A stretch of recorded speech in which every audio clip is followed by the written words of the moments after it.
Yarana et bienvenue dans ce nouvel épisode des Pacific Buzz, le podcast des entrepreneurs polynésiens. Blockchain, Bitcoin, crypto, tous ces termes ont-ils un sens pour toi? Si comme moi tu as un peu l'impression de ne rien comprendre à tous ces termes, alors n'hésite pas à écouter cet épisode et à découvrir Helmut Banner, rédacteur en chef du Journal du Coin. Cet épisode sort un peu de nos épisodes habituels en préparation de la première édition du Pacific Islands Crypto Summit que Helmut et le Journal du Coin organisent début juin. Parce que les entrepreneurs doivent aussi apprendre à naviguer dans ces nouveaux systèmes financiers, les Pacific Buzz t'en trouvent la porte du parcours de Helmut et de ce premier summit que nous couvrirons au travers de nos autres podcasts très prochainement. En attendant, je te laisse découvrir le parcours de Helmut, son organisation unique et surtout sa passion pour ces évolutions technologiques qui arrivent au Fénois.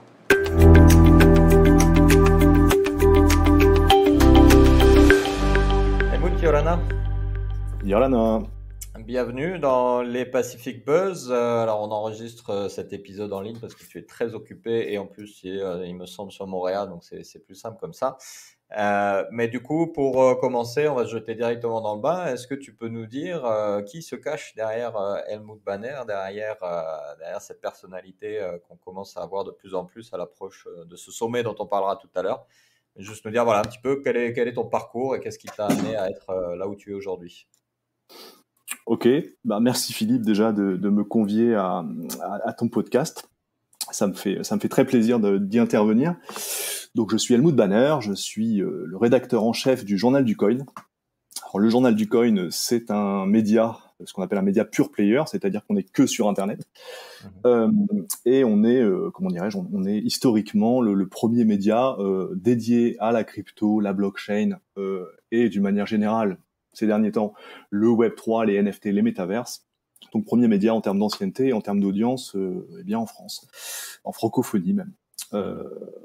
Donc j'ai cette activité de rédac chef depuis à peu près 1 an et demi au sein du JDC.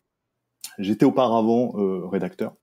J'ai commencé vers 2017. Je vis à Moorea, effectivement, dont je travaille au quotidien, et île merveilleuse dont je coordonne l'activité de mes rédacteurs à travers la planète, parce que même si le média JDC, donc le JDC c'est le petit nom du Journal du Coin, et s'adresse essentiellement à un public français, l'équipe est assez distribuée, ce qui est d'ailleurs assez emblématique du fonctionnement de tout notre petit écosystème. On va avoir l'occasion d'y revenir. Donc je suis en Polynésie depuis... Pardon, vas-y. Préciser, excuse-moi, on dit bien, on est sur une audience donc nationale voire internationale, donc c'est un journal qui s'intègre dans l'écosystème médiatique français, mais qui est géré du coup depuis Moorea, c'est ça, hein, on est bien clair. C'est exactement ça. C'est exactement ça. C'est-à-dire que je coordonne en tant que rédac chef à la fois la ligne éditoriale en coordination avec le directeur de publication du média, et j'anime, c'est vieux comme la presse, hein, j'anime une équipe de reporters, de journalistes, alors qui déclinent des contenus, autant des contenus écrits que vous retrouverez au quotidien sur le site internet, mais également des contenus vidéo. On fait assez peu de podcasts, c'est clairement une erreur d'ailleurs. Tu es là pour incarner le fait que c'est un format qui est parfaitement pertinent. Ça sera d'ailleurs peut-être l'occasion durant le PIX de s'y remettre, ou de s'y remettre, parce que il se trouve que toute l'équipe, ou une grande partie de l'équipe opérationnelle du Journal du Coin sera également en Polynésie dans quelques semaines à l'occasion du PIX, et plus largement pour comment dirais-je, venir à la rencontre de la population. Le journal en profite pour faire son séminaire d'entreprise.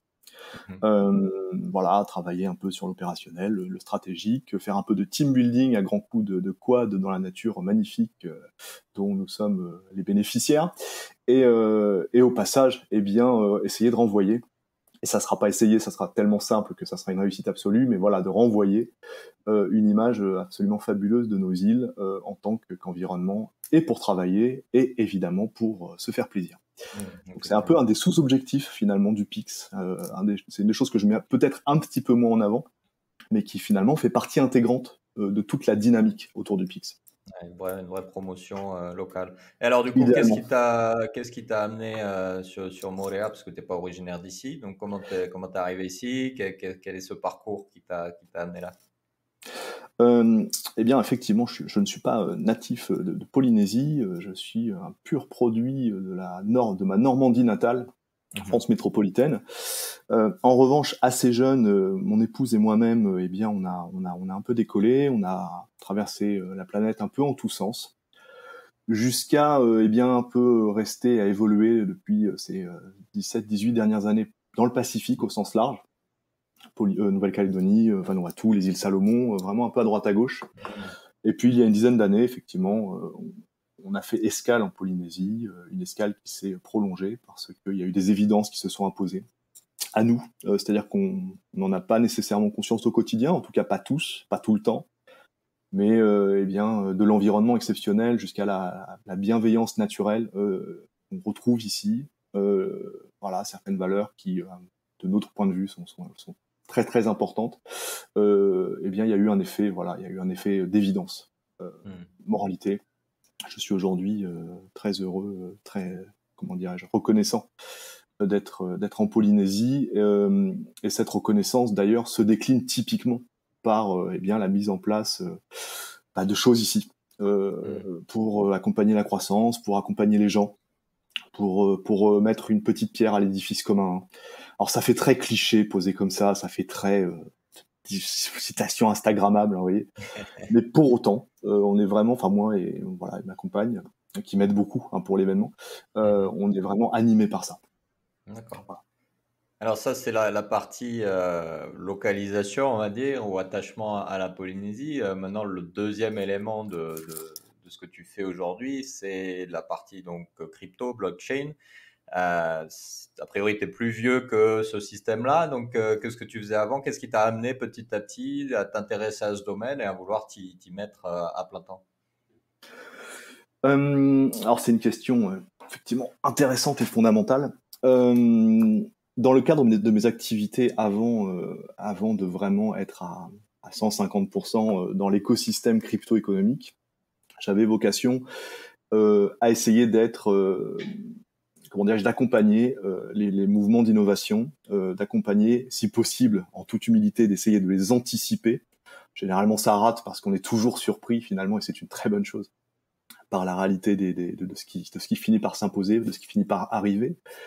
Donc, au travers des années, une partie de mon job, ça a été essentiellement d'essayer de rendre un peu plus simple des concepts parfois complexes, technologiquement parlant, afin eh bien qu'ils soient intégrés à des stratégies d'entreprise, des stratégies d'administration, des stratégies de particuliers plus rarement, voilà, dans le cadre d'une activité de conseil et d'accompagnement à l'acclimatation finalement, ce qu'on appelle eh bien comment dirais-je, l'adaptation aux transitions du numérique, c'est-à-dire on sait que eh bien toute entité, toute entreprise a une culture propre qui repose sur certaines bases, et il est nécessaire pour sa survie, pour sa résilience, pour son adaptation à un marché ou à un environnement donné, qu'elle soit en capacité idéalement d'anticiper les grosses tendances et au moins eh bien de les accompagner. Et cette dynamique-là, c'est un peu la toile de fond de mon travail de ces 2 dernières décennies. Et il se trouve qu'à l'échelle technologique, à l'échelle même économique, monétaire, à l'échelle de la gouvernance, je pense pouvoir dire sans avoir peur de me tromper, que les technologies distribuées, incarnées par la blockchain, eh bien, représente une des plus grosses révolutions potentielles techno des usages, de l'environnement qu'on ait connu, eh bien, pour ainsi dire, à l'échelle même de l'époque moderne. On peut souvent comparer ça à l'émergence d'Internet dans les années 90, avec ce moment eh bien, où les choses s'imposent à tous. Il se passe quelque chose, il y a un nouvel outil comment dirais-je, qui devient disponible pour les populations, pour les individus et pour tout le monde. Donc l'émergence des technologies distribuées, et donc blockchain, ça renvoie un peu à ça, et ça emporte même des choses qui vont encore plus loin potentiellement que ce qui était porté même par l'émergence d'Internet. On aura l'occasion effectivement peut-être de préciser un peu plus tard, mais je suis désolé, il y a la pluie derrière moi, ça fait partie du plaisir tropical. Donc j'espère que je vais rester audible. Donc il y a une évidence au courant des années 2015, en ce qui me concerne, du fait que the next big thing, c'était clairement l'émergence de ces nouvelles technologies et surtout de leurs implications dans le concret, pour les gens, pour les entreprises et même pour les administrations. Donc assez naturellement, je m'y intéresse intellectuellement, je m'y intéresse d'un point de vue documentaire, et quiconque évolue dans ce secteur aura tendance à avoir ce discours, qui est de dire, il y a un moment, il y a un point de bascule. C'est-à-dire qu'on passe de « c'est quand même très intéressant, c'est quand même très nouveau » à « mais c'est absolument incroyable ». On ne discerne pas tout à fait les implications au départ, et tout à coup, ça s'éclaire. Il s'impose à l'esprit et au cerveau que ces nouvelles technologies et la nouvelle approche qu'elles incarnent vont avoir des répercussions dans tous les aspects de nos vies. Et ça, c'est une prise de conscience qu'on peut avoir, que moi typiquement j'ai dans ces années-là, et qui ces derniers temps se matérialise aussi dans l'esprit du grand public, parce que même sans rien y connaître, ni à la blockchain, ni à la crypto, en ayant simplement le corpus d'idées reçues que la grande population a sur ce que peut être vaguement Bitcoin, ce que sont les crypto-monnaies, chacun constate en ce moment qu'il y a une montée en puissance, par exemple, de tout ce qui touche au NFT, de tout ce qui touche au méta-univers, les métaverses. Or, ces nouveaux secteurs, qui pèsent déjà des trillions de dollars, donc des milliers de milliards de dollars, on soit bien d'accord sur les échelles, en dollars, toutes ces technologies sont les héritiers très directs d'une graine qui a été plantée il y a 13 ans et qui se nomme Bitcoin. Mais elles sont maintenant à des années-lumière, finalement, de ce Big Bang originel qu'a été Bitcoin. Et aujourd'hui, le sujet crypto, le sujet blockchain, le sujet des NFT, des métaverses, est complètement et de plus en plus décorrélé justement de ce corpus des connaissances et de cette naissance autour de Bitcoin et des différentes blockchains des premières années. Mais pour autant, c'est intrinsèquement lié. D'accord. Alors, tu nous disais que tu étais consultant au démarrage, et même si tu as eu, on va dire, ce déclic, cette passion pour ces nouveaux systèmes, cette évolution technologique, qu'est-ce qui t'a poussé derrière à dire je vais passer de consultant à créer un journal spécialisé sur le sujet et vraiment te lancer dans cette, j'allais dire presque dans cette pratique évangélique, entre guillemets, si tu me passes l'expression, d'informer, d'expliquer et d'aller dire, voilà, c'est ça qu'il faut faire, c'est vers là qu'il faut aller. Alors, le journal du coin existait déjà, en fait, quand je l'ai rejoint. Donc, je n'ai pas eu le privilège de le fonder. En revanche, les fondateurs vont être avec nous dans quelques semaines. C'est surtout l'amour de l'écriture, finalement, qui est le biais qui me fait vraiment mettre un pied dans le réel de l'industrie. À ce moment-là, je m'intéresse au sujet, j'écris pour moi et puis pour les quelques âmes égarées qui veulent bien lire les quelques lignes que je laisse à l'époque sur une plateforme comme Medium, pour ceux qui connaissent. Et puis, assez rapidement, j'ai envie de monter un petit peu en puissance, donc je discute un peu avec les gens du Journal du Coin. Et il se trouve aussi que la mécanique qu'il y a derrière, c'est que, en tout cas, c'est ce qui m'anime moi, et c'est aussi quelque chose qu'on retrouve beaucoup dans l'écosystème. C'est pour ça que tu utilises le terme aussi assez naturellement d'évangélisation, qui revient assez régulièrement.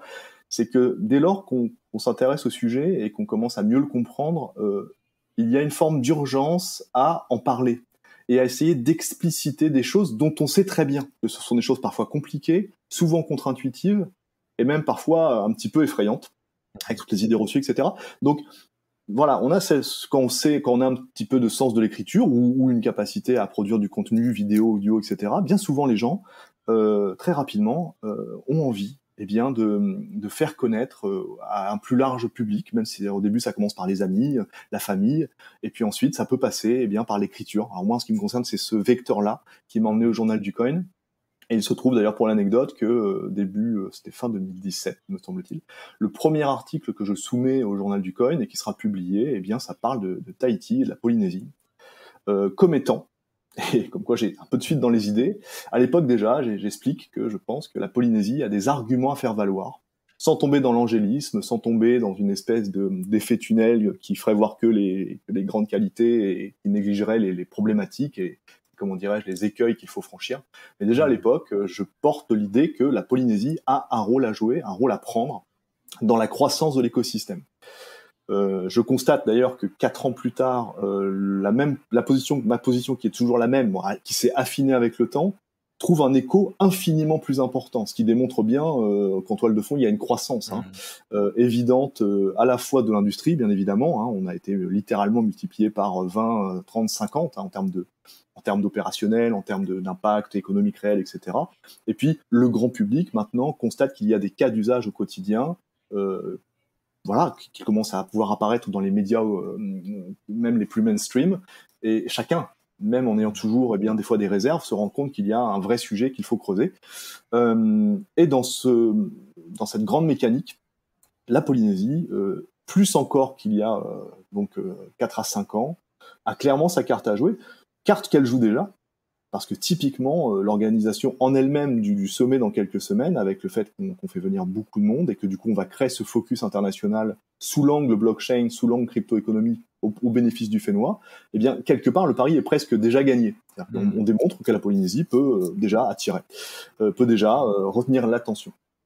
J'espère que ça répond à ta question. Alors, comme je te disais, Philippe, en introduction, je suis un peu fatigué à cause de l'organisation, donc parfois je peux un peu digresser, encore plus que je ne le fais d'habitude. Donc, toutes mes excuses aux auditeurs. Il n'y a pas de souci. J'étais en train de penser que du coup, ce premier article que tu as écrit en 2017 devrait être mis en NFT aujourd'hui pour garder la trace de cette prédiction que tu as faite du rôle de notre Fénois. Je te propose de faire une toute petite pause avant de passer à la deuxième partie de cet épisode.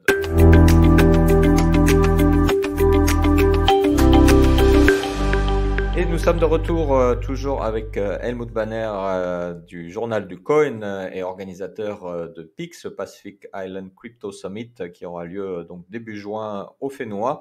Alors, avant de revenir justement sur ce sommet, sur tous les enjeux qui vont venir avec, comme tu le sais, Pacific Buzz, c'est le podcast des entrepreneurs, des managers. On va s'intéresser un peu à comment tu gères tout ça, parce que tu nous disais tout à l'heure, tu gères une équipe distante avec des gens dans plusieurs pays pour un journal qui est du coup national, voire international. Alors, c'est quand même une expérience assez unique, j'imagine, de gérer, de manager une équipe de cette façon-là. Du coup, est-ce que tu peux nous dire, pour entamer, quelle a été la meilleure leçon que tu as apprise dans cette situation-là? Et quelle a été la pire leçon que tu as apprise?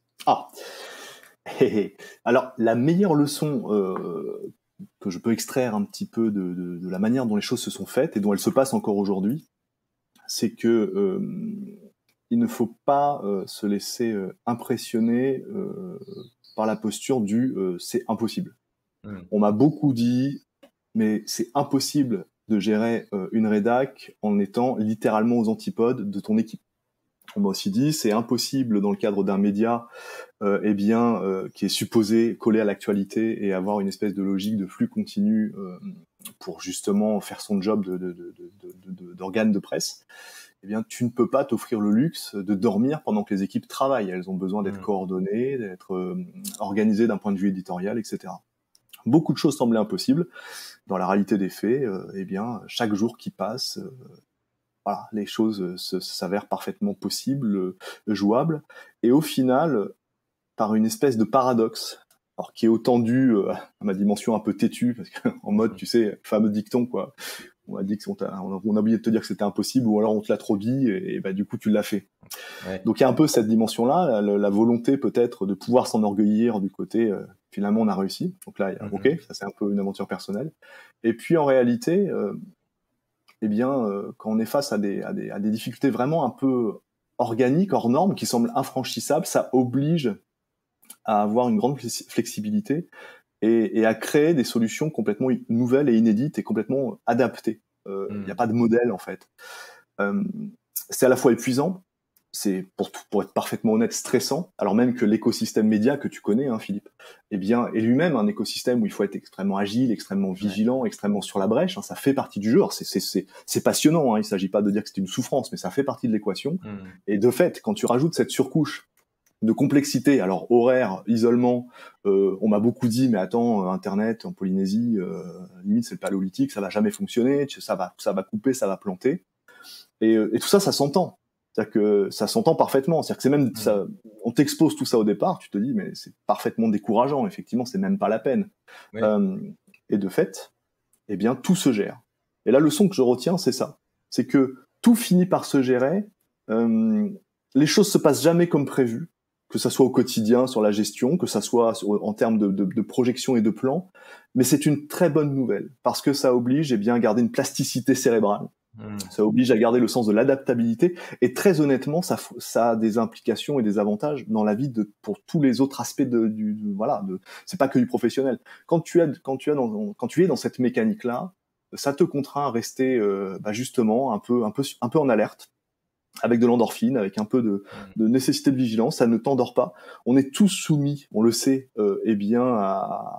comment dirais-je, à la calcification des acquis, c'est-à-dire qu'on recherche, mais plus ou moins naturellement, des zones de confort. C'est difficile de s'en extraire. C'est normal, hein, c'est profondément, c'est très organiquement lié à l'humain. Donc c'est très intéressant d'avoir dans la sphère professionnelle, du coup, qui est la mienne, cette obligation d'adaptabilité. Et j'avoue que ça fonctionne un peu comme une drogue positive. C'est-à-dire, t'es obligé d'être vigilant, d'être alerte. Alors après, est-ce qu'il n'y a pas un moment où ça devient vraiment trop fatigant et où tu dis, bon, ça va bien, les bêtises, c'est possible. Je ne l'ai pour le moment jamais entreaperçu, ce moment. Mais voilà, c'est la grande leçon que ça m'a apprise, et en tout cas, c'est la grande chose positive pour moi. Et est-ce que justement, ça te permet pas aussi de te rendre compte que l'important n'est peut-être pas nécessairement de se focaliser sur le résultat que tu espères atteindre, mais de se dire, on va lancer des choses et voir quel résultat on atteint, et à partir de là, voir si ça nous convient, voir s'il faut s'ajuster, et gagner comme ça cette flexibilité intellectuelle qui est si importante quand on gère des entreprises, quand on gère des équipes, etc. C'est tout à fait ça. C'est le principe du réel, hein. Je n'ai pas, un éventail entrepreneurial suffisant pour avoir un avis vraiment autorisé. Mais j'ai quand même le sentiment qu'il ne faut pas hésiter à se dire qu'il faut lancer 10 idées, que 9 vont échouer, ou s'avérer mauvaises, hein. Pas nécessairement de votre faute, mais parce que le principe de réalité s'applique. Mais que la 10e, ou que la 7e, ou que la 3e, elle va fonctionner du feu de Dieu, arriver au bon moment, parce qu'il suffit pas d'avoir une bonne idée, d'avoir la bonne énergie, mais il faut aussi que ça sorte au bon moment. Le fameux timing, timing is case. Donc, y a ça aussi. Et étonnamment, d'ailleurs, ça marche beaucoup. C'est une approche qui fonctionne beaucoup pour l'écosystème crypto émergent. Je compare beaucoup l'industrie crypto à, encore une fois, ce qui existait dans Internet dans les années 90-2000, et notamment tout le tissu industriel, économique, et donc les sites, hein, typiquement, qui ont phosphoré à l'époque, hein, par millions. 99% de ces initiatives de l'époque ont échoué. Des fortunes se sont faites, des fortunes se sont défaites, des gens se sont ruinés. La plupart des initiatives ont raté. Mais en suivant un maximum d'initiatives à l'époque, on avait la possibilité statistique d'être dans le bon mood. C'est pareil pour l'écosystème crypto aujourd'hui.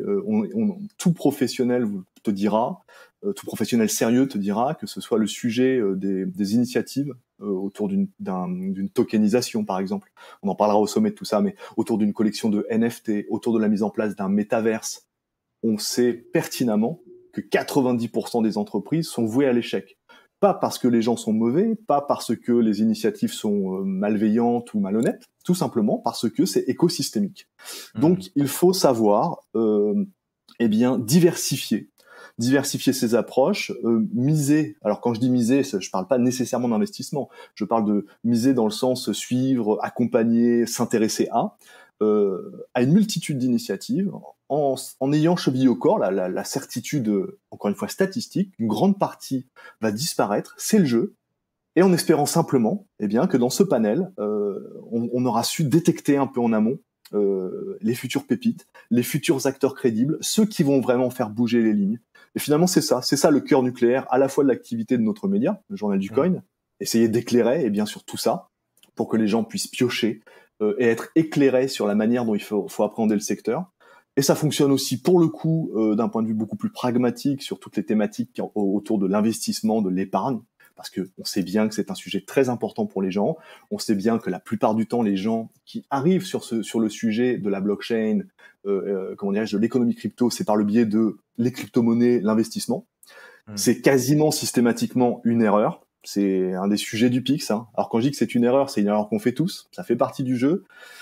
Et encore une fois, quand on est un peu sérieux dans l'industrie, on a aussi cette conviction qu'il faut faire en sorte de prendre les gens par la main, de faire en sorte que cette phase qui sera bien souvent une phase d'erreur, une phase d'errement, ne les dégoûte pas en fait de l'industrie dans un second temps.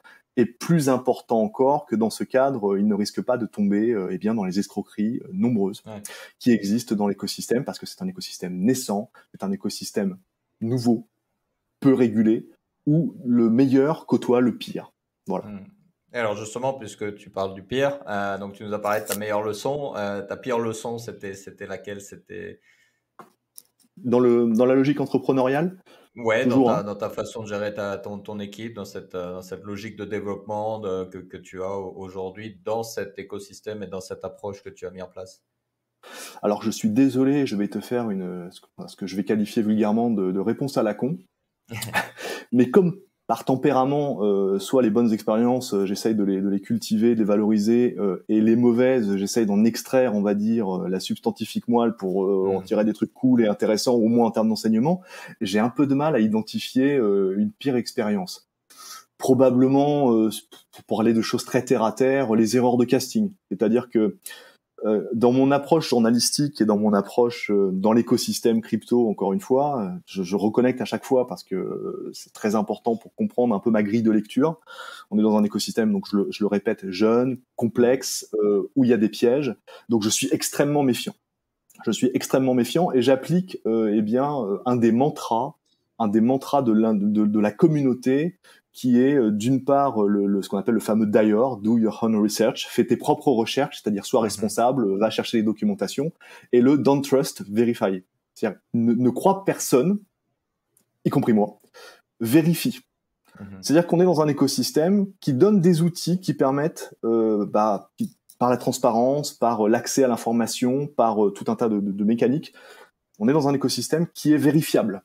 C'est-à-dire que quand on vous dit quelque chose, et surtout plus précisément quand on vous promet quelque chose, il est de votre devoir de l'intégrer, de le prendre en compte, mais d'aller vérifier qu'on n'est pas en train de vous vendre du vent et qu'on n'est pas en train de vous mythifier. Donc typiquement, ça c'est un standard, une grille de lecture que j'applique, mais par tempérament, moi, l'être humain, l'individu, je suis assez, comment dirais-je, j'ai toujours un a priori positif sur les gens. Je considère que par défaut, on va me dire la vérité, que par défaut, les intentions sont pas mauvaises, que par défaut, on va pas essayer de m'enfumer. Donc, à 99%, j'estime que j'ai parfaitement raison de le faire et l'expérience me le montre, mais on a toujours 1% de véritable toxicité, de gens qui vont éventuellement se moquer de nous. Et donc voilà, c'est peut-être au niveau des recrutements, des erreurs de casting. J'ai pu recruter des gens, leur faire confiance, leur déléguer de la responsabilité, parce que finalement c'est ça. Entreprendre, c'est déléguer de la responsabilité à un moment donné et savoir faire confiance. Et des fois, malheureusement, boum, voilà, ça fonctionne pas. Justement, je voudrais revenir sur cet aspect de confiance parce que, et juste avant qu'on démarre cet enregistrement, on parlait du fait que voilà, la préparation de ce sommet sur lequel tu travailles en ce moment se heurte parfois à des méconnaissances, voire un petit peu de défiance, parce que tu interviens dans un domaine qui est quand même assez technique, et quand on n'est pas dedans, ça paraît très obscur, très abscon, et tout ce qui est obscur est un peu par nature suspicieux, parce que quand je comprends pas forcément, ça me fait peur. Et c'est quelque chose que beaucoup d'entrepreneurs doivent surmonter, notamment dans le monde de l'innovation, de la tech. C'est comment j'arrive à expliquer à un public novice, à un public néophyte, que ce que je fais, c'est légitime, c'est bien pour eux, qu'il y a quelque chose dont ils peuvent bénéficier, et du coup de créer cette relation. Alors pour toi, c'est une relation de confiance vis-à-vis de tes lecteurs et vis-à-vis des personnes qui liraient tes articles. Pour un entrepreneur, ça va être créer la confiance pour que les personnes achètent les biens ou les services. Comment toi, tu as approché ce problème, et notamment spécifiquement dans notre contexte polynésien? Alors, je vais donc rebondir avec ce qu'on disait précédemment concernant la fameuse valeur du ne croyez pas sur parole, vérifiez. Tu le précises, tu le soulignes très justement, tout ce qui va toucher à l'innovation, par essence, touche à quelque chose de nouveau et d'inconnu, et l'inconnu fait peur. Ça aussi, c'est lié fondamentalement à l'humain. c'est comme ça. C'est la capacité à rompre eh bien ce phénomène de crainte et de suspicion qui va permettre éventuellement d'arriver à ce qu'on appelle la démocratisation, où quelque chose devient du coup est neutralisé du point de vue de l'inquiétude initiale et devient tout à fait random et accepté alors, socialement, économiquement, politiquement. Donc il y a plusieurs façons effectivement d'y arriver. L'approche que je privilégie en ce qui me concerne, c'est d'éviter d'utiliser l'argument d'autorité. C'est-à-dire l'argument qui dirait « il faut me croire parce que c'est moi qui vous le dis ». Ça, c'est quelque chose que, par principe, j'essaye de combattre précisément pour éviter d'ouvrir la porte à quiconque qui a un petit peu la capacité à parler beau, quiconque a un peu de charisme et a une capacité de conviction et de convaincre les autres. On sait très bien, toi et moi, et tout le monde sent plus ou moins que les gens les plus convaincants eh bien, ne défendent pas les causes les plus convaincantes. Parce que eh bien, tu peux parfaitement gérer le marketing, tu peux parfaitement gérer des outils de communication. Et globalement, tu peux faire avaler à peu près n'importe quoi à n'importe qui si tu as cette qualité-là. Et c'est un principe que j'intègre dans notre équation parce que le sujet crypto charrie énormément d'idées reçues, charrie énormément de clichés. Certains sont issus de réalités formelles dont il faut parler. Certains sont mal compris, recouvrent des choses plus compliquées qu'on imagine, et puis enfin, tout un panel d'idées reçues sont exactement ça, des idées reçues. Par exemple, le côté, j'en donne au pif, mais là, au fil de l'eau, mais par exemple, le côté Bitcoin sert à faire du blanchiment d'argent, c'est une idée reçue absolue. Bitcoin sert à acheter de la drogue sur le dark web, ça a probablement été vrai entre 2011 et 2014, c'est absolument inique que de mettre ça en avant en 2022, ça n'a aucun sens. Pour des raisons, encore une fois, qu'on expliquera plus en détail lors du sommet. Hein. Là, pour le coup, il va falloir se contenter, pour notre petit podcast, de ma parole.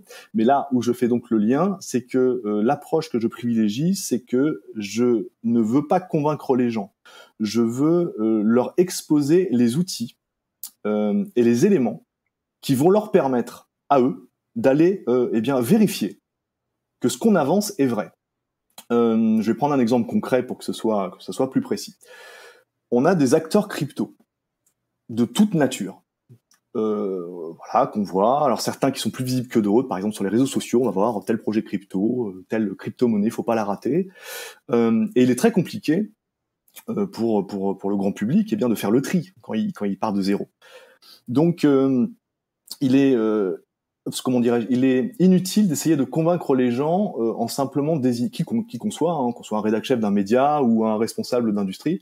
Il est inutile de dire au grand public, ça, il faut pas y aller, c'est une escroquerie, et là, en revanche, vous pouvez y aller en toute confiance. Ça suffit pas. En revanche, il est possible d'exposer à ce même grand public un panel d'outils qui eux sont des outils assez traditionnels, tout ce qui va être consultation de sources ouvertes pour vérifier les dires de tel positionnement marketing, de telle plaquette commerciale, est-ce qu'il y a une réalité technologique derrière la promesse marketing, et puis de manière encore plus fondamentale, rappeler que notre écosystème est extrêmement régulé, extrêmement et de plus en plus encadré, et c'est une excellente chose, et que si on a le moindre doute sur un projet ou sur un actif ou sur une initiative qui nous est présentée, alors soit sur les réseaux sociaux, soit par un ami, soit par la famille qui vous dit on a un superbe projet à te présenter, il faut rentrer dedans. Il faut surtout se poser la question de sa légalité et du cadre réglementaire qui va s'appliquer.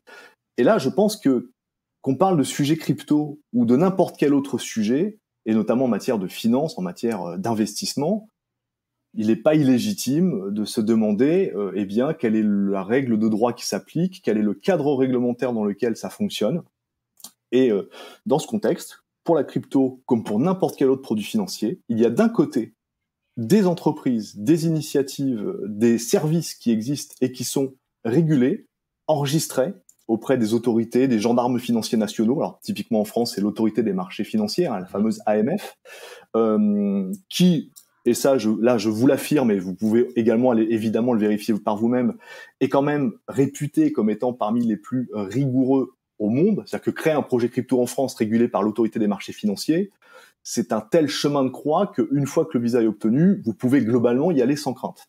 En revanche, tous les projets crypto, toutes les initiatives qu'on va vous faire miroiter, dont on va vous parler, et dont vous vous apercevrez très rapidement en allant sur les sites internet, en allant sur Google, en allant sur des sources d'informations comme le journal du coin, en dernier recours. Hein. Vous pouvez même vous contenter de sources d'informations tout à fait générales. Vous vous rendez compte que les sociétés sont immatriculées dans des paradis fiscaux. À Dubaï, c'est très bien. Hein. Il y a des choses qui sont parfaitement légales et fonctionnelles à Dubaï, mais quand vous voyez que des projets crypto dont on vous parle, eh bien, les autorités des marchés financiers de divers pays, France, Belgique et d'ailleurs y compris Émirats Arabes Unis, font des déclarations sur leur site web pour dire, contrairement à ce que ce projet met en avant, le projet X ou Y n'est pas enregistré chez nous. Tout ça, ce sont des informations accessibles à quiconque, en quelques clics sur les moteurs de recherche, en recherche de sources ouvertes, ce qu'on appelle ça, et qui permettent de forger une conviction. Et dit comme ça paraît assez simple, mais finalement, on s'aperçoit que, faute de culture financière et de vérification, la plupart des gens n'ont même pas cette hygiène de base dans leur cheminement. Et c'est un peu, finalement, ce qu'on essaye de mettre en avant dans l'écosystème crypto et dans le cadre du Sommet Pix. C'est pas tellement de vous dire ça il faut y aller, ça il faut pas, ça c'est bien, et ça ne l'est pas. On va vous exposer quelle est la grille d'évaluation et quelle est quels sont les outils gratuits accessibles sur Internet que chacun d'entre vous va pouvoir utiliser, va pouvoir apprendre à utiliser pour se faire lui-même une vraie opinion éclairée. Donc l'idée c'est pas de montrer la lumière à des gens, c'est de leur expliquer comment allumer le bouton eux-mêmes. Comment sortir de la cave si on reprend une image platonicienne. Donc en fait, c'est exactement de pas se contenter du théâtre d'ombre. Ouais, c'est plus de l'éducation que de l'information en fait. Enfin, c'est la façon dont tu approches la problématique, c'est ça? C'est ça, parce qu'on ne méconnaît pas dans l'industrie. On y est confronté tous les jours, et j'y suis confronté dans le cadre même de l'organisation actuelle du PIX. On se confronte à, d'une part, une résistance au changement liée au numérique, comme on l'a dit, liée à l'innovation en tant qu'innovation. Et surtout, on a un énorme vent contraire parce que les sujets blockchain ont des implications extrêmement importantes du point de vue de l'économique, du financier, du monétaire, de la notion même de gouvernance, de l'identité. L'identité en ligne, vous savez, vos data un petit peu sur Internet. Il y a des enjeux qui sont absolument énormes. Derrière, il y a la possibilité, le potentiel pour l'individu de récupérer certains droits, certains privilèges, de la souveraineté. Et je ne vous cache pas qu'on a des acteurs en face, bien implantés, traditionnels, de l'économie classique, qui ont parfaitement identifié le danger vraiment existentiel que représentent ces nouvelles approches, et qui ne vont pas du tout aider à l'adoption. Et qui vont au contraire se positionner comme étant les gardiens de ce qui doit être fait et de ce qui ne doit pas l'être, vous mettre en garde, attention, oui mais c'est louche, pas parce que ce sont des acteurs qui se préoccupent particulièrement du bien-être de l'individu ou de la bonne marche du monde, mais surtout parce que il y a des rentes de situation. Je pense notamment à tout ce qui touche aux grandes organisations financières globales, à tout ce qui touche encore une fois à la gouvernance. On sait qu'il y a une résistance mécanique importante. Donc, contrairement à des innovations qui, une fois qu'elles ont réussi à prouver leur pertinence, vont finalement croître paisiblement, entre guillemets, au gré de l'adoption, un service Internet nouveau ou une nouvelle approche technologique qui permet d'avoir un débit différent ou des services différents. Ça, j'ai envie de dire que ça ne menace pas grand-chose. En revanche, le sujet crypto et le sujet blockchain représentent en sous-jacent des évolutions très très importantes dans tout un tas d'aspects de notre quotidien et sur des choses qui sont défendues bec et ongle par des acteurs anciens. Et c'est là où c'est intéressant d'ailleurs, parce que en dépit de ces vents contraires qui, encore une fois, sont d'une violence assez inédite sur ces 12 dernières années, en dépit de ça, en dépit de tous les écueils, en dépit de toutes les barrières, en dépit de tous les clichés qui continuent, en dépit de toutes ces forces contraires, l'écosystème a connu une croissance complètement incroyable. Imaginons dès lors que, et ça commence à apparaître, dès lors que les choses vont commencer à se déboucler. Alors ça passe par une espèce de métissage finalement, de péromène, entre d'une part les acteurs traditionnels et puis d'autre part les nouveaux acteurs qui finalement trouvent des points de convergence. Finalement, c'est plus ça la croissance normale de l'écosystème actuel. Mais quoi qu'il en soit, ce qu'il faut retenir, c'est ça, c'est que on est face à un bloc de rejet voire de lutte. Et pour revenir encore une fois au Pix et à la position éditoriale d'un média comme le mien, l'idée c'est pas d'essayer de convaincre en assénant, en spammant les gens et en leur disant mais c'est là où il faut aller, faites-nous confiance, regardez, c'est quand même, vous ne pouvez pas passer à côté, etc. C'est surtout de doter monsieur et madame tout le monde d'outils qui leur permettront à eux-mêmes d'en arriver à ces conclusions. D'accord. Et si ce n'est pas le cas, bah pour le coup, au moins, on aura au passage bien formé des gens un peu à l'esprit critique. Donc finalement, c'est une équation forcément positive à la fin. Effectivement. Bah, écoute, je te propose de faire une deuxième pause et on va justement rentrer un petit peu plus en détail dans les objectifs de ce sommet.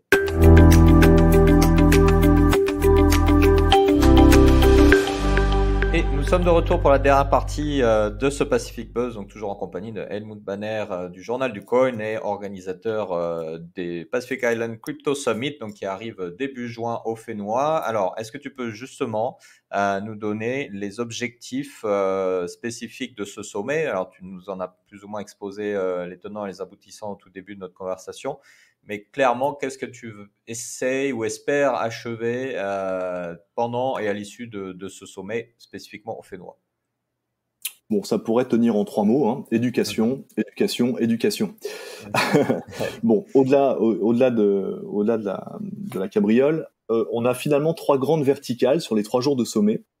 On a d'une part un premier jour qu'on a qualifié de comprendre. Voilà, c'est un panorama des grands concepts qui tapissent, qui sont les briques technologiques derrière ce terme que vous voyez de plus en plus apparaître partout, qui est le terme de Web3.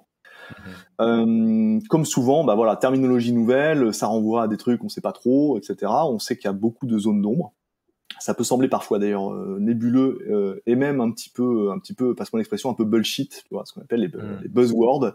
Fut une époque, c'était la blockchain. La blockchain, on entendait parler partout, on savait pas trop à quoi ça servait, mais il fallait en mettre.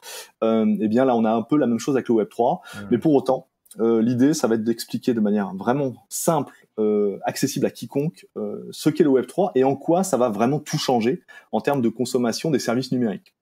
Et typiquement, quelles sont les briques de technologie qu'il y a derrière, comment ça converge pour créer cette nouvelle expérience du numérique.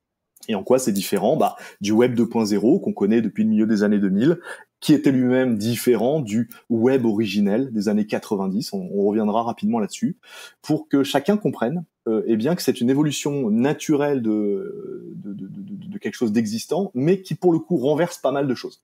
Donc la première journée, ça sera ça. La deuxième journée, on l'a baptisée comprendre.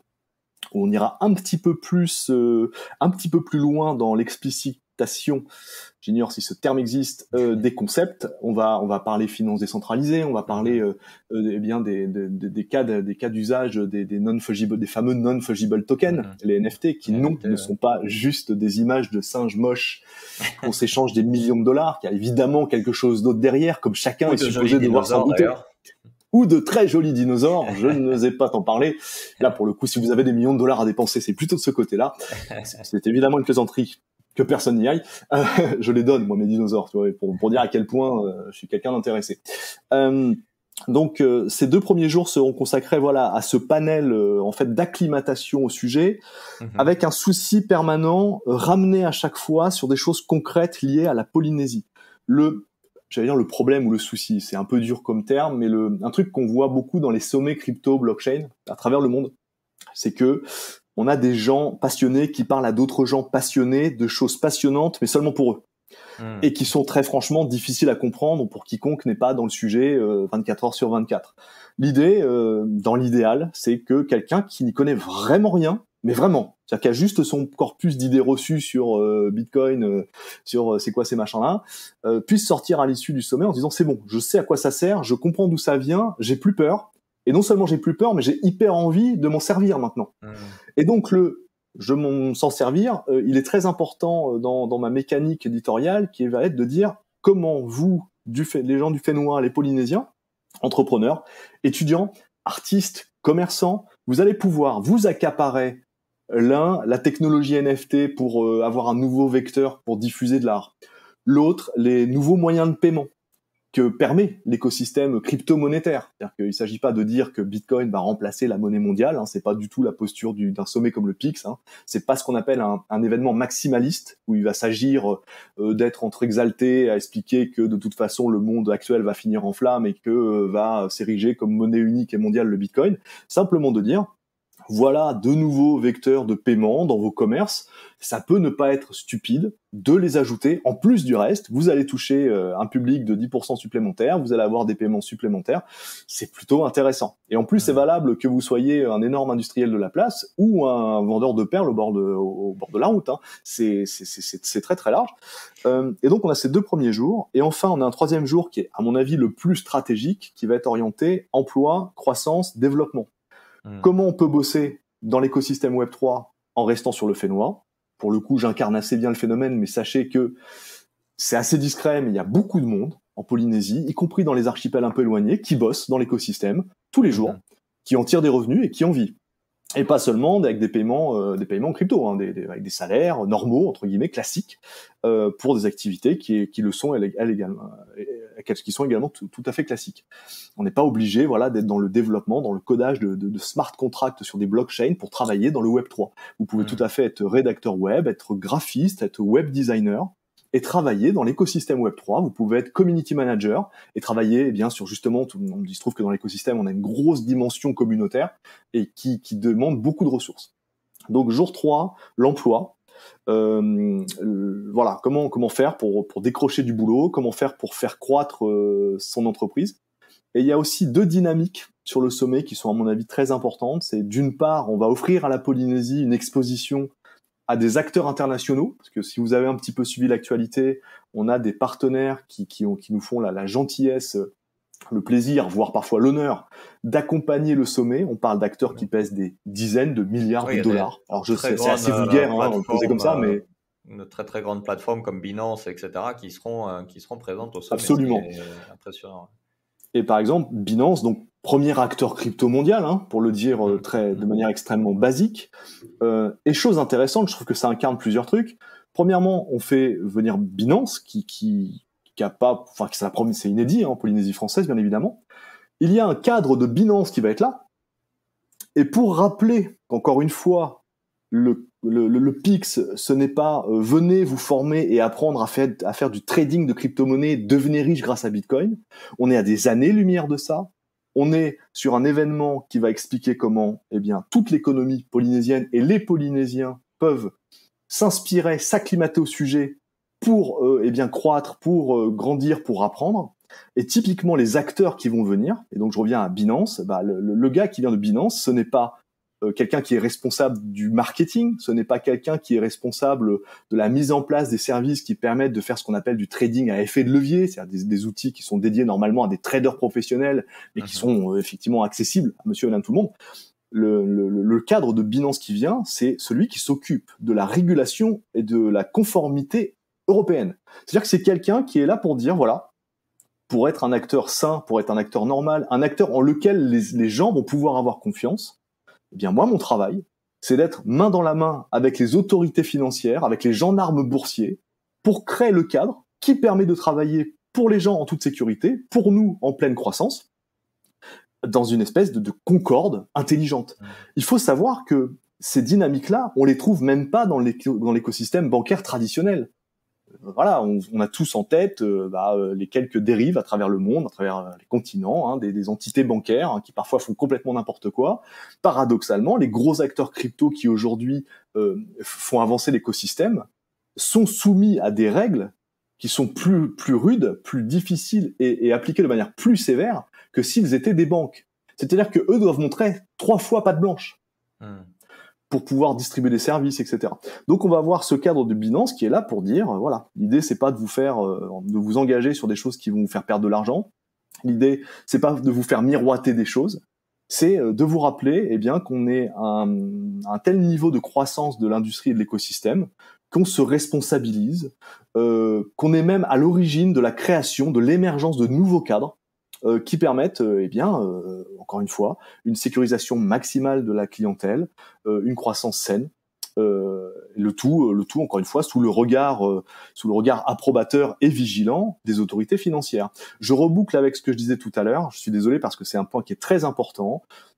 Toi, moi et tes auditeurs, vous allez être confrontés au quotidien. Alors un petit peu moins en ce moment parce qu'il se trouve que le marché crypto-monétaire est un petit peu dans un creux de vague. Oui. Donc là, bizarrement, on entend un peu moins les gens. Mais dès que ça va aller mieux, parce que ça va évidemment aller mieux, et ensuite ça repartira en bas, ça remontera, on en reparlera aussi de ça, hein, les fluctuations, les fameuses fluctuations. On en rediscutera de tout ça. Mais typiquement, vous allez avoir des amis qui vont vous parler de projets, vous allez avoir des copains, de la famille, vous allez voir des trucs sur Facebook, des groupes privés, vas-y tu rentres, 300% de rendement, etc. Arrêtez de faire confiance à des gens qui ne sont pas des professionnels régulés, connus, reconnus, et dont vous êtes certain que quand les choses tourneront mal, parce qu'elles tourneront mal, eh bien, vous aurez des voies de recours. Parce que finalement, c'est ça le sujet. Si avec Binance, les choses devaient aller mal, ce que je n'espère pas et ce que je ne crois pas, mais imaginons, après tout, personne n'est devin. Binance est régulé par l'autorité des marchés financiers à un visa, qui s'appelle le visa PSAN, prestataire service sur actifs numériques, ce qui est l'incarnation du fait que Binance a en gros les moyens, si les choses tournent mal, de rembourser les clients, il y a des assurances qui peuvent se mettre en place, et puis ils peuvent pas se barrer, ils sont identifiés, connus, reconnus, régulés. C'est ça finalement le principe. Donc ça veut dire que si toi ou moi, on met de l'argent et qu'on se fait escroquer par Binance, il y a des voies de recours. C'est-à-dire qu'on va pouvoir aller devant un tribunal et on va pouvoir exiger réparation. Cherchez ça. En l'occurrence, pour Binance, ils ont un gros visa PSAN et puis ils sont régulés à travers le monde. Mais même des plus petits acteurs, et on va en avoir au PIX, on va avoir des acteurs français. Je pense à des acteurs comme Just Mining ou Wiggle, qui est une néobanque crypto. Ce sont des acteurs qui ont des visas de l'autorité des marchés financiers. C'est-à-dire qu'ils ont mis des moyens, du temps, du personnel. Et je vous assure que pour être dans les, enfin, je les connais, hein, je vois comment ils font ça. Et ça prend des années, littéralement, 1 an et demi, des fois, pour avoir ce visa. Il faut être très motivé et très honnêtement, il faut se mettre à nu. Recherchez ça. Parce que, in fine, si les choses doivent tourner mal, posez-vous la question de contre qui je vais pouvoir me retourner. Le projet qu'on m'a présenté là sur Facebook, ou le machin que j'ai vu passer, parce que ça tourne dans le quartier, je vais donner de l'argent. Et quand les choses tourneront mal, est-ce que moi je vais pouvoir aller à Dubaï pour retrouver le gars dont finalement on ne trouve que des images sur Google Images, on ne sait pas trop qui c'est. Il se passe quoi? Contre qui je me retourne quand il y aura un souci, s'il y en a un? Si je vais voir la justice en disant mais moi cette personne m'a demandé de mettre 1 million de francs sur un système, mais il fallait que je recrute 5 personnes et puis finalement les gens répondent plus aux mails, le site internet a disparu. Le problème c'est que une juridiction pénale ou civile ou commerciale dira mais de toute façon on n'est pas compétent. On n'est pas compétent, c'est un acteur qui est pas régulé, c'est un acteur qui n'est pas sur le territoire national. Et puis de toute évidence, vous n'avez pas fait quelques vérifications qui vous auraient assez rapidement montré que dès 2020, dès 2018 parfois, sur certains des acteurs, eh bien il y a des red flags, ce qu'on appelle des red flags, sur tel et tel projet. Donc un juge, voilà, il va compatir, mais il vous dira mais on ne peut rien faire, monsieur. Désolé, vous avez vos yeux pour pleurer. Maintenant, il va falloir vous expliquer aussi auprès des gens, parce que ça fonctionne comme ça, que vous avez convaincu eux aussi de rentrer. Parce que quelque part, vous aviez un petit intéressement, une prime potentielle, etc. Attention, parce que là, ça veut dire que vous distribuez des produits financiers. Et est-ce que vous êtes régulé, vous? Est-ce que vous avez le visa de l'AMF? Est-ce que vous avez l'autorisation de distribuer des services financiers? C'est un métier très, très, très réglementé, ça. Et la plupart des gens qui tombent dans ces schémas-là n'ont pas la moindre notion de tout ça. Et c'est un problème qui existe en Polynésie, et c'est un problème dont on va parler pendant le PIX. Alors justement, on pourrait t'écouter pendant des heures. Malheureusement, on arrive déjà à la fin de cet épisode. Mais pour clôturer cette conversation, on le sent bien, il y a énormément d'enjeux, mais aussi énormément de potentiel, notamment pour les entrepreneurs du Fénois. Donc pour celles et ceux qui nous écoutent et qui peut-être seraient tentés de se lancer dans ce secteur prometteur, mais en même temps complexe. Quels conseils ou quelles recommandations tu aurais à leur donner en 2 minutes, hormis bien sûr de participer au PIX dans les semaines à venir, mais d'un point de vue assez concret, de dire voilà, si vous voulez avancer dans ce secteur, voilà quels sont les éléments de base à intégrer, à anticiper, en plus de cette prudence dont tu nous parlais juste avant. Oui. Tu as raison de me demander en 2 minutes. Hein. Comme tu vois, comme tout le monde me connaît un peu, je suis un peu bavard. D'ailleurs, c'est pour ça que j'ai créé un sommet où pendant 3 jours, on va pouvoir parler. Effectivement. Donc, les conseils de base, c'est que si on doit parler d'investissement, commencez par investir sur votre formation, votre acclimatation au sujet, et pas de manière payante. Des ressources fabuleuses existent de manière absolument gratuite et disponible sur Internet. Mais évidemment, il faut passer par des entités un peu légitimes. Je sais encore une fois que ça contredit le côté quand t'arrives tu peux pas faire le tri. Donc typiquement faites confiance aux grands médias. Alors je vais un peu prêcher pour ma paroisse. Regarde, le journal du coin existe depuis des années. On a une position éditoriale qui est de protéger les gens, d'inciter à l'éducation, etc. Donc typiquement acclimatez-vous, brassez de la documentation même si vous n'y comprenez rien au départ. Et je pense notamment, on appelle ça les livres blancs, hein, tout projet, tout sujet crypto, tout service est associé normalement, et s'il y en a pas, c'est un red flag, il faut fuir, mais associé à un document qui s'appelle un livre blanc. Vous allez y trouver bien la proposition de valeur, les technologies utilisées. Vous n'allez rien y comprendre au début, et c'est normal, mais ce n'est pas grave. Vous allez vous acclimater au sujet. Ne risquez pas le moindre dollar, le moindre euro, le moindre franc pour commencer. Prenez le temps nécessaire. Des opportunités, il y en a des fabuleuses maintenant. On dit souvent que le moment idéal pour rentrer dans Bitcoin, c'était il y a 13 ans, et c'est aujourd'hui. Et ça sera aussi dans 5 ans. Des opportunités, il y en aura toujours. En revanche, aujourd'hui, si vous partez de zéro, vous serez incapable de les voir. Et vous foncerez tête baissée, dans le meilleur des cas, sur des trucs un peu moyens, dont avec le recul, vous aurez un peu honte. Et malheureusement, souvent, dans le pire des cas, vous tomberez dans des arnaques. Donc, n'investissez rien dans un premier temps. Renseignez-vous. Lisez beaucoup, y compris la presse économique. Acquérez les fondamentaux économiques, l'hygiène financière de base. Parce qu'encore une fois, je sais que les gens viennent surtout par l'investissement. On a un petit mantra dans l'écosystème qui dit « on est là pour la tech ». C'est une vanne. Hein. En vrai, si, il y a peut-être 1,5% des gens qui sont des développeurs acharnés, qui sont là pour la tech, mais 99,9% autres viennent quand même dans l'écosystème en se disant ah, « c'est quand même un peu sympa ». Ok, pourquoi pas, ça fonctionne. Mais documentez-vous avant, formez-vous avant. Il existe également de multiples manières de commencer à obtenir des tokens, des crypto-monnaies, etc., de manière gratuite. D'accord ? De manière gratuite. J'insiste sur ce point. Gardez votre argent pour plus tard. Vous en ferez ce que vous voudrez quand vous serez un peu plus éduqué. Donc lisez, écoutez. Il y a des chaînes YouTube spécialisées qui sont extrêmement performantes. Il se trouve que, au Pix, on va voir Owen Simonin, alias Asher. Asher, c'est le principal vulgarisateur français. Il nous fait un immense honneur de venir. Vous pouvez taper Owen Simonin Asher sur YouTube. Vous regardez n'importe laquelle de ses vidéos. C'est ultra accessible. Il n'y a pas de bullshit, il n'y a pas de technologie compliquée à appréhender. C'est très simple. Et les heures et les dizaines d'heures qui se transformeront à terme en centaines d'heures parce que vous allez vous passionner à ça, c'est votre meilleur placement au monde. Misez sur vous. Misez sur la formation et l'information de qualité. Si on essaye de vous vendre quelque chose, commencez par fuir ou faites un pas de côté. L'écosystème, Bitcoin n'a jamais eu besoin du moindre marketing. Il n'y a pas d'équipe marketing autour de Bitcoin, d'accord ? L'écosystème et l'industrie s'imposent naturellement parce qu'elles ont de la pertinence et parce qu'elles ont de la puissance. Elles arrivent au bon moment, leurs propositions de valeur sont extrêmement solides et l'avenir s'annonce radieux. Inutile d'avoir des couches de marketing. Si vous voyez des choses qui vous présentent des soirées fastueuses, du champagne, si on vous met des voitures de luxe, des montres à 10 000 euros sous le nez, fuyez. C'est une iconographie où les seuls qui auront les voitures de luxe, ce sera les gens qui vous feront rentrer. Quelques-uns s'en sortiront, mais 95% des gens iront au carton. Et là, il va falloir me croire pour le moment sur parole, mais très rapidement, quand vous serez un peu plus formé, vous constaterez que là, pour le coup, même en vérifiant, je dis vrai. Donc voilà, ça peut être mes conseils. Et puis évidemment, venez au Pix. Après le Pix, on va faire des trucs avec la Helmut Banner Academy. Alors c'est pas, comment dirais-je, c'est pas un délire d'ego d'appeler ça Helmut Banner Academy.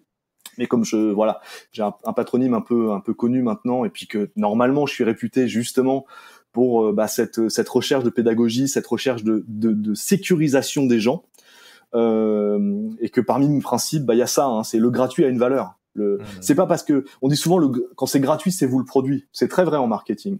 Mais il se trouve que dans notre écosystème, on a énormément, aussi de bienveillance. On a énormément de solidarité. C'est quelque chose que vous pouvez aller vous-même constater sur le forum qu'on a mis en place depuis quelques semaines, le forum qui sert un peu d'antichambre au sommet PIX. Donc c'est sur le site Helmut Banner, crypto4island.com. D'ailleurs, si tu peux mettre le lien éventuellement dans le podcast, ça serait juste parfait. Ouais, comme ça, les gens peuvent venir s'inscrire, vous n'êtes pas obligé de participer au sommet, mais vous pouvez venir et vous allez juger vous-même.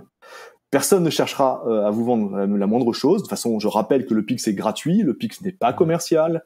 Le PIX, c'est un phare. Voilà, c'est une volonté de. Alors, on passe pas par le côté le plus facile. Encore une fois, ça aussi, je le répète beaucoup.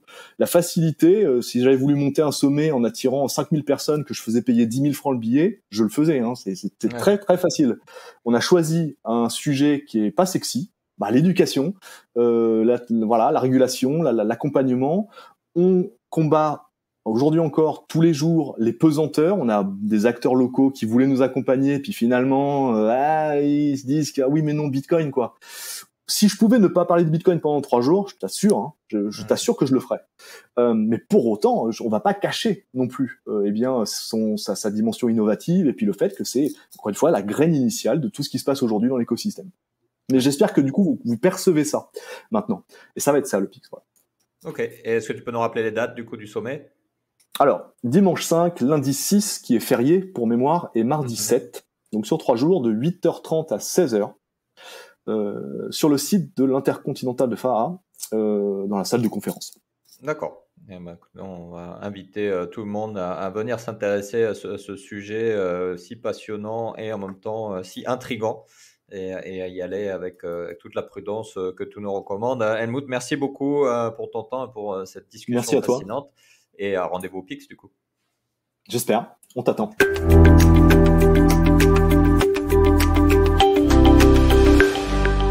Voilà, c'était donc le nouvel épisode des Pacific Buzz enregistré à distance avec Helmut Banner qui était à Montréal. Comme je le disais en introduction, cet épisode sort de l'ordinaire avec pour objectif de t'aider à te préparer au sommet organisé par le journal du coin, le PIX Pacific Island Crypto Summit.